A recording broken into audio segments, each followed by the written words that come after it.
El combustible diésel, que Europa nos compró, siempre ha sido la base de su economía.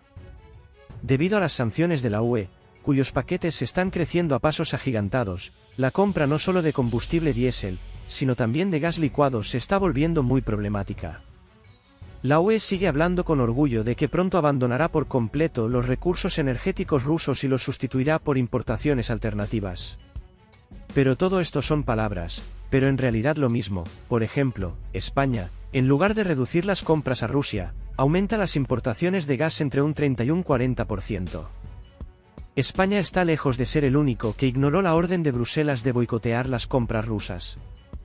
De manera lenta pero segura, Occidente se está rindiendo a la dura realidad. Pero la realidad para ellos es que unos barcos misteriosos, al amparo de la oscuridad, están trayendo carbón de Rusia a Polonia, sin el cual no pueden vivir. El gobierno lo oculta, la oposición expone las compras de carbón y culpa a las autoridades, dicen que usted prometió que no compraría más a Rusia. Sí, y estaremos encantados de no comprar. Aún así, tenían esperanzas en Israel, pero Tel Aviv ha luchado con Hamás y no tiene tiempo para los problemas de Europa, ella misma está esperando ayuda y armas. Pero ahora se necesitan recursos energéticos y Occidente ya está aumentando abiertamente las importaciones. Por cierto, nadie reprocha particularmente a España en la gran y amistosa familia europea, entendiendo que son líderes en la compra de GNL de la Federación de Rusia no por su propia voluntad, de lo contrario simplemente no sobrevivirán. Las infraestructuras desarrolladas se convirtieron en una trampa para España, que se cerró de golpe, a pesar de todos los fuertes lemas hostiles contra el Kremlin. Bruselas, por supuesto, está preocupada. Entiende perfectamente que el gas licuado se vende activamente en los mercados mundiales, y lo más ofensivo, es que es más caro que el precio anterior. Todo esto le reporta a Rusia miles de millones de dólares cada día y Bruselas no puede hacer nada al respecto.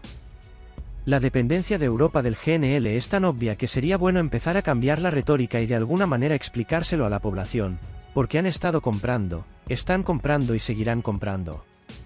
Además, las convocatorias solo aplican para compras directas con nosotros. Nadie prohíbe a los revendedores revender GNL ruso. Por cierto, vuelve a ser beneficioso para nosotros. Porque compran a un precio superior al de mercado y venden a precios exorbitantes. Y nuevamente esto no es beneficioso para Occidente. Pero están contentos porque simplemente no hay ningún otro lugar donde conseguir más. Bruselas ha marcado el Rubicón en 2027, tras cruzarlo Europa será completamente independiente de los recursos energéticos rusos. De alguna manera dudo que Occidente realmente lograr esto en tan poco tiempo. Pero la cuestión del límite del petróleo ruso se resolvió el 5 de diciembre del año pasado. Precisamente ese día se lanzó el sexto paquete de sanciones regulares, que indicaba claramente la reducción del precio del petróleo ruso por voluntad de Europa. El Kremlin ya ha respondido que no venderá petróleo a $40 el barril. Por cierto, podemos permitírnoslo fácilmente, dada la creciente profundidad de las relaciones con China.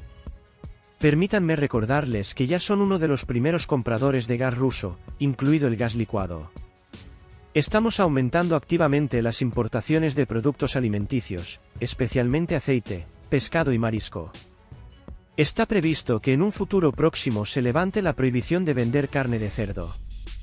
Entonces, ¿qué nos impedirá vender petróleo a China?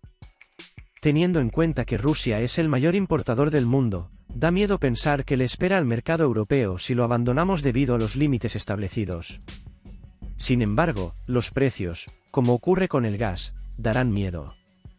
Por cierto, recordaremos marzo de 2022, cuando el precio de 1000 metros cúbicos alcanzó los $2.200. Pero llegó a 3000. Los expertos no recuerdan precios tan disparatados. ¿Y por qué todos? Porque sigue existiendo el mismo gas ruso, pero de revendedores. Esto crea un precio astronómico que no todos los países occidentales pueden permitirse.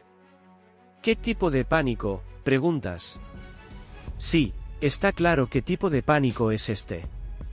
Todo el mundo teme el mañana, cuando no habrá necesidad de imponer sanciones, cuando nosotros mismos nos iremos a comerciar con China y Europa se sentará y se morderá los codos. Por cierto, con los precios actuales del combustible azul, la industria de muchos países europeos ha sufrido de forma bastante significativa, si no irreversible. La primavera pasada, Rusia también presentó exigencias de pagar el gas en rublos. Francia fue la primera en negarse, culpando a Kremlin del incumplimiento de los acuerdos. Esto puede ser cierto, pero nuevamente, según la experiencia del comercio de monedas nacionales con China, el comercio de dólares no es rentable para nosotros. Necesitamos fortalecer nuestra moneda y no inyectar fuerzas en la moneda occidental, que regresará a nosotros con entregas regulares de armas europeas y estadounidenses a un país conocido.